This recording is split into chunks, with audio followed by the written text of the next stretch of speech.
Firman Tuhan hari ke-165, 14 Juni tahun 2025.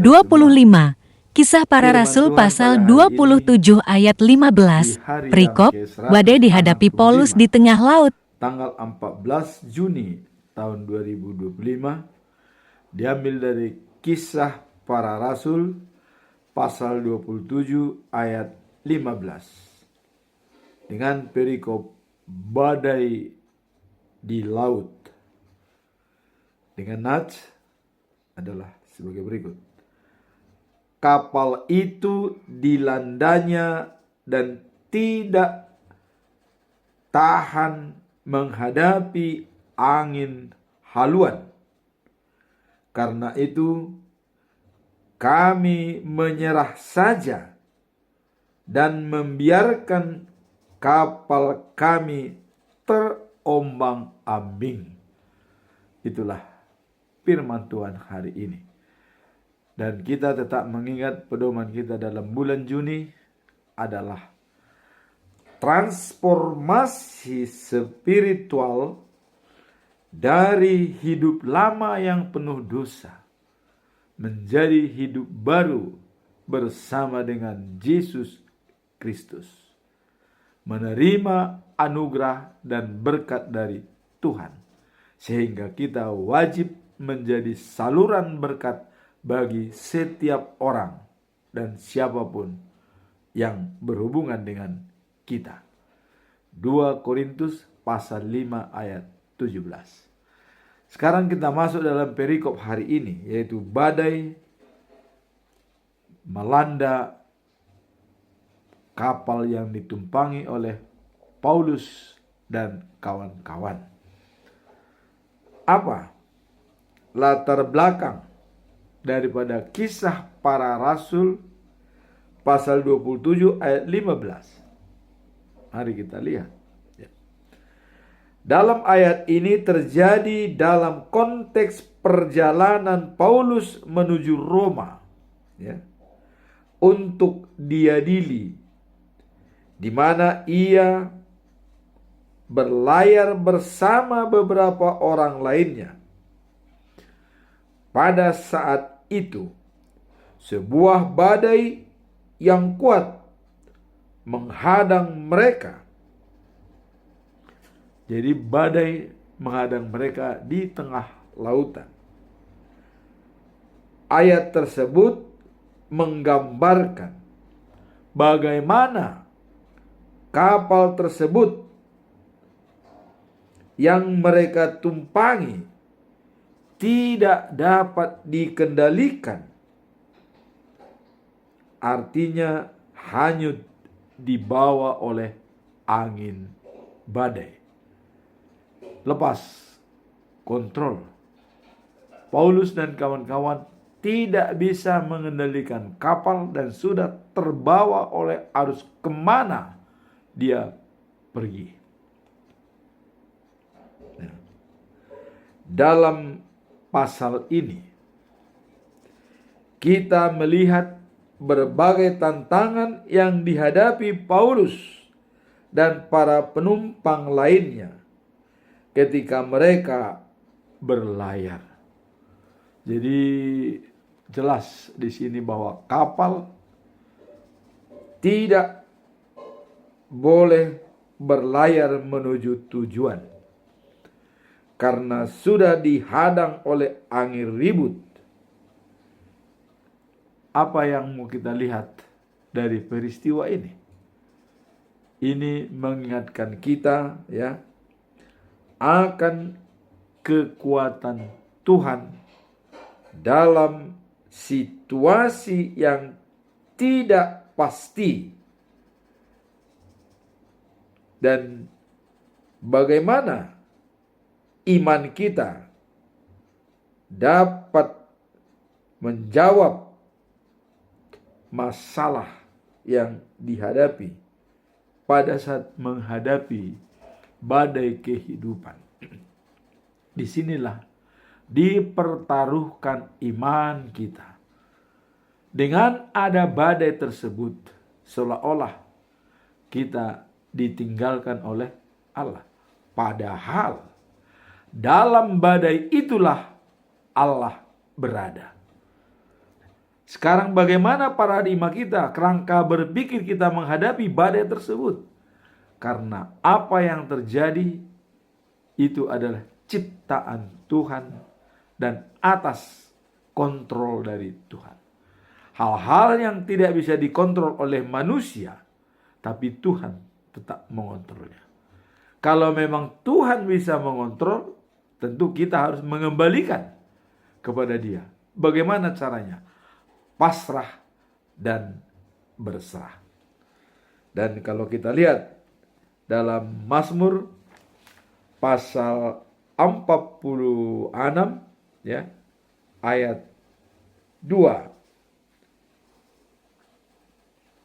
bahwa dalam situasi sulit ya, kita tetap mengandalkan Tuhan. Sehingga kita tidak perlu takut apapun terjadi. Karena dengan pertolongan dan bantuan daripada Tuhan, kita bisa menghadapi masalah-masalah yang kita hadapi. Nah, kemudian kalau kita lihat di dalam Mazmur pasal 50 ayat 15 dikatakan, "Berserulah kepadaku di waktu kesesakan. Aku akan membebaskan kamu dan kamu akan memuji aku." Inilah yang dilakukan oleh Paulus ya, dalam latar belakang terjadinya masalah badai yang dihadapi mereka di tengah laut. Paulus tetap berharap kepada Tuhan agar Tuhan bisa memberikan terbaik. Dan akhirnya Paulus mendapat jawaban melalui malaikat bahwa mereka akan selamat semuanya. Dan itu disampaikan oleh Paulus kepada teman-temannya yang sama-sama berlayar dalam kapal tersebut. Jadi pasrah dan berserah kepada Tuhan dalam situasi apapun, sesulit apapun. Seolah kita sudah merasa tidak mampu atau putus asa, ya, tidak ada jalan keluar. Bagaimana jalan keluar di tengah laut, diombang-ombangnya? Tidak ada jalan keluar. Tetapi dalam badai itu adalah Allah hadir. Allah pasti tahu. Maka kita berserah, Tuhan akan membantu persoalan kita. Nah, sekarang apa tujuan daripada Kisah Para Rasul pasal 27 ayat 15 ini? Apa sih tujuannya? Bahwa dengan adanya badai tersebut yang tidak bisa dikendalikan dan mewajibkan kita pasrah kepada Tuhan. Tujuannya adalah untuk menggambarkan situasi kritis yang dihadapi Paulus dan penumpang lainnya saat mereka terjebak dalam badai di tengah laut. Ini menunjukkan pergeseran dari usaha manusia untuk mengontrol situasi menjadi penyerahan terhadap keadaan yang lebih besar. Jadi dalam situasi tersebut, maka tujuan utamanya adalah adanya pergeseran dari lepas kontrol kita, unkontrol kita, dan menjadi tanggung jawab dan kontrol daripada Tuhan. Di sini dikatakan menyerahkan sepenuhnya, pasrah dan berserah. Itulah tujuan daripada perikop ini. Apabila terjadi dalam situasi yang tidak bisa kita kendalikan dengan berbagai macam masalah, bukan mengambil jalan pintas atau putus asa atau mencari usaha lain ya dengan cara yang kurang disetujui oleh Tuhan atau mencoba kekuatan dunia. Itu tidak akan berlaku. Jadi pada saat kita menghadapi situasi yang sulit, yang lepas kontrol kita, harus bergeser kepada pengawasan daripada Tuhan. Disinilah dikatakan pasrah dan berserah. Itulah tujuan daripada perikop ini, dengan adanya badai yang sangat besar, membuat kita tidak bisa mengontrolnya, maka di situ kita kembali kepada Tuhan. Karena segala sesuatu diciptakan oleh Tuhan. Maka di dalam Mazmur pasal 46 ayat 3, ya, segala bumi bergoyang, badai yang mengamuk, ya, berguncang laut, dan juga gunung-gunung tenggelam, dan bukit-bukit bergetar. Tuhan mengatakan, jangan takut. Tuhan ada di dalamnya. Nah, sekarang kita melihat dalam tujuan tersebut, ya. Kalau ketika para murid menghadapi badai waktu bersama dengan Yesus, ya, ada kekhawatiran pada mereka. Ya, ada kekhawatiran.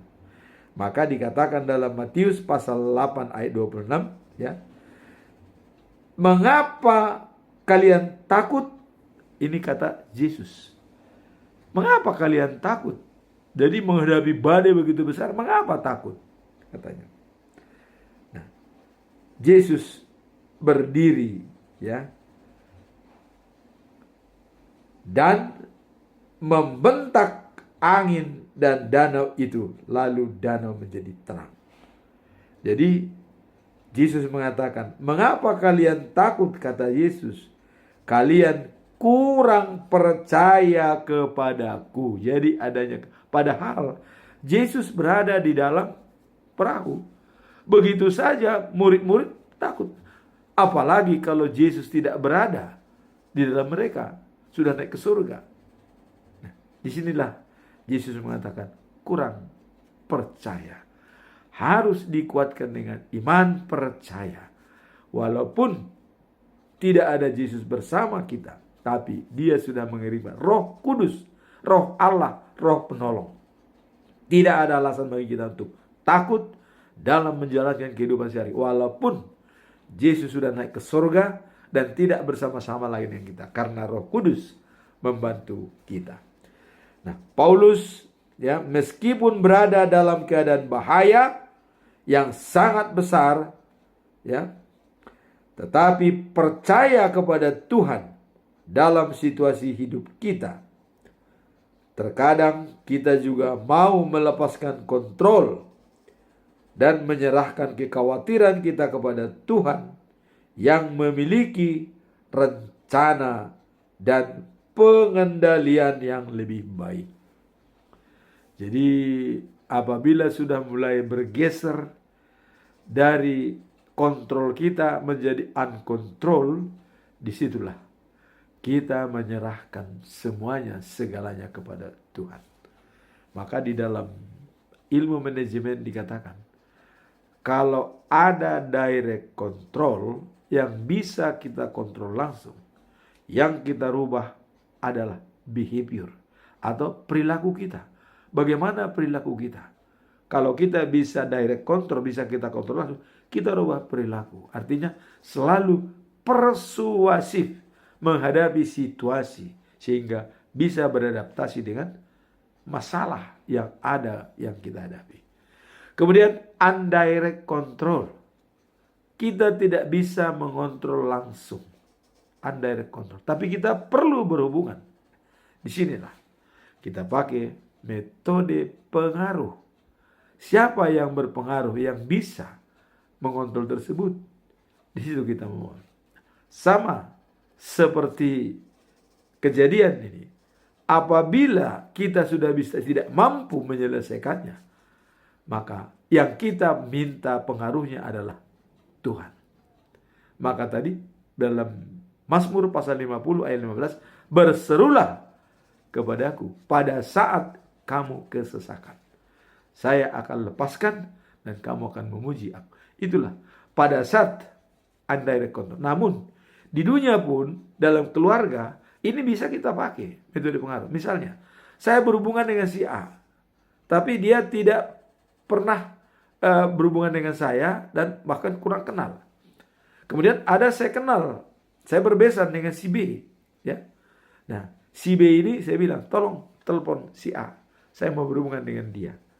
Akhirnya ditelepon. Akhirnya saya masuk diterima dengan baik, bahkan dijamu besar-besaran.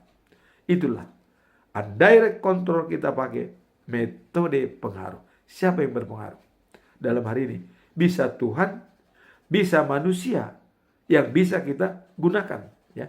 Jadi dalam indirect control, untuk memakai metode pengaruh bisa kita pakai Tuhan dan manusia.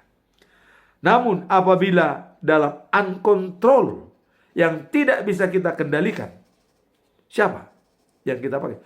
Hanya Tuhan yang bisa kita andalkan untuk menyelesaikan masalah tersebut. Jadi tadi tahapan-tahapannya: direct control, rubah perilaku, ya, behavior. Indirect control, metode pengaruh, bisa menggunakan Tuhan dan juga manusia. Tapi uncontrol, merubah sikap, attitude, dan hanya Tuhan sebagai penolong satu-satunya yang bisa mengontrol. Apabila kita sudah uncontrol, yang tidak bisa kita kontrol, seperti Paulus menghadapi kapal terombang-ambing di tengah laut dan dibawa oleh angin kemana angin pergi, mereka tidak bisa mengendalikan. Inilah dikatakan uncontrol. Dan di dalam situasi tersebut Allah hadir. Nah, apa salahnya kita berseru kepada Dia bahwa Dia akan membantu kita dalam situasi tersebut. Itulah yang tujuan daripada ayat ini. Kalau direct control, kita robah, artinya kita robah perilaku kita. Direct control, kita pakai metode pengaruh manusia dan Tuhan. Uncontrol, hanya kita pakai Tuhan sebagai penyelesaian masalah. Nah, sekarang kita masuk dalam poin ketiga, yaitu apa pesan moral daripada perikop ini. Pesan moralnya adalah pentingnya penyerahan diri kepada Tuhan dalam situasi yang sulit dan tidak terkendali. Nah, jadi dalam situasi sulit dan tidak terkendali, perlu memakai Tuhan sebagai mengatasi masalah. Itulah pesan moral. Nah, kemudian di dalam ayat ini, Paulus dan para penumpang menghadapi badai yang kuat, semua usaha sia-sia, dan membawa kapal di mana kemauan daripada angin. Dalam hal tersebut, di sini kalau kita melihat dalam 1 Petrus pasal 5 ayat 7 dan juga Filipi 4 ayat 6 dengan 7. Kita serahkanlah segala kekhawatiran kita kepada Allah, sebab Ia yang memperdulikan kita. Segala kekhawatiran kita serahkan kepada Tuhan. Bahkan dalam ayat 7 Filipi 4 ayat 7 dikatakan, damai sejahtera Allah bisa melampaui segala alam dan pikiran kita, memberikan terbaik bagi kita apabila segala kekhawatiran kita serahkan kepada Tuhan. Seperti Paulus menyerahkan sepenuhnya kepada Tuhan apa yang terjadi pada mereka, sehingga malaikat langsung menyampaikan kepada Paulus, kamu selamat, dan juga penumpangnya. Itulah yang bisa kita lihat pesan moral daripada perikop ini. Jadi ayat ini sangat penting dalam penyerahan diri, seperti Paulus menghadapi badai yang membuatkan dia terombang-ambing. Dan di sini supaya tetap teguh iman, percaya kepada Tuhan dalam hal menyelesaikan masalah di saat kita tersesat. Bukan putus asa, tetapi tetap semangat apa yang dijalankan. Sekarang kita melihat dalam implementasi, apa penerapannya dalam kehidupan sehari-hari dari perikop ini dengan badai yang kuat, terombang-ambing dan lepas kontrol, dan sesuatunya adalah penyerahan diri. Bagaimana implementasinya? Implementasinya adalah dapat dipahami sebagai ajakan untuk menyerahkan kendali kepada Tuhan ketika menghadapi situasi yang tidak bisa dikendalikan, uncontrol. Jadi dalam implementasi, dalam setiap situasi yang sulit kita kendalikan, yang tidak bisa kita kontrol, disitulah kita menyerahkan sepenuhnya kepada Tuhan dengan tulus dan dengan rendah hati. Nah, dan apa paradigma yang kita lihat dalam situasi tersebut? Ya, apabila uncontrol, sikap, paradigma, attitude harus masuk dalam benak kita, kerangka berpikir kita. Bagaimana paradigma kita? Paradigma kita adalah bahwa semua adalah ciptaan Tuhan. Baik angin, baik laut maupun gunung, dan baik dia dalam bergoyang-goyang, itu semua adalah kehendak Tuhan. Dengan demikian, itu adalah uncontrol kita. Maka disitulah pergeseran itu menjadi kita serahkan kepada Tuhan. Disinilah kita berserah dan pasrah kepada Tuhan.